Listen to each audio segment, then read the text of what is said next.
नमस्कार, प्रणाम, हर हर महादेव। गाइस, 3 दिन पहले पवन सिंह ने अपने स्टेज शो के दौरान एक इंटरव्यू के दौरान अपने पे चल रही कंट्रोवर्सी की बात की थी और इस कंट्रोवर्सी को रोकने की कोशिश की थी और बोला था कि भैया 10 दिन तक मैं कोई भी कंट्रोवर्सी नहीं चाहता हूँ और मैं ये भी नहीं चाहता हूँ कि किसी भी कंट्रोवर्सी में मेरा नाम आए या फिर पवन सिंह को लेकर कोई टिप्पणी हो। 10 दिन के अंदर चुप रहो और अगर 10 दिन के अंदर किसी ने ऐसा बोला, ऐसा किया तो उसके खिलाफ मैं कड़ा एक्शन लूँगा और उसको बता दूँगा कि डिफेम किया कैसे जाता है, किसको डिफेम कहते हैं।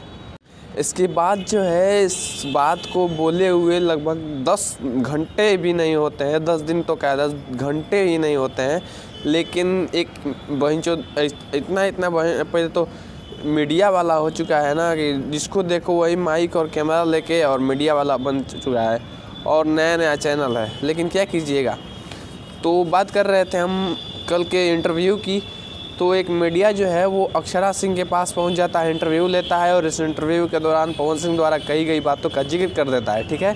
और इस बातों में अक्षरा सिंह के पिता वाला भी बात होता है कि बड़े बड़े दाढ़ी लौड़ा मुझे था कि बीर कुंवर सिंह का साणु हवन, ये बात भी बोले थे पवन सिंह और इस बात का भी जिक्र किए। अक्षरा सिंह ने पवन सिंह को मतलब ललकार दिया या फिर कहें कि उनको फिर से डिफेम करने की कोशिश की कि बाप से बात करने से पहले बेटी से बात करो, इस टाइप का जो है वो बात बोला गया था अक्षरा सिंह के द्वारा।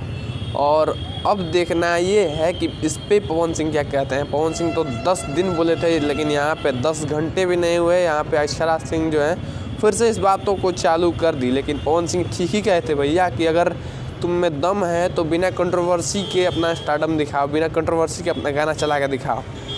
भैया ऐसा तो हो ही नहीं सकता है कि भोजपुरी में कंट्रोवर्सी ना हो। लेकिन अब देखना ये है कि पवन सिंह जो है वो अगला कदम क्या उठाते हैं, क्या इन लोगों के खिलाफ खड़ा एक्शन लेते हैं।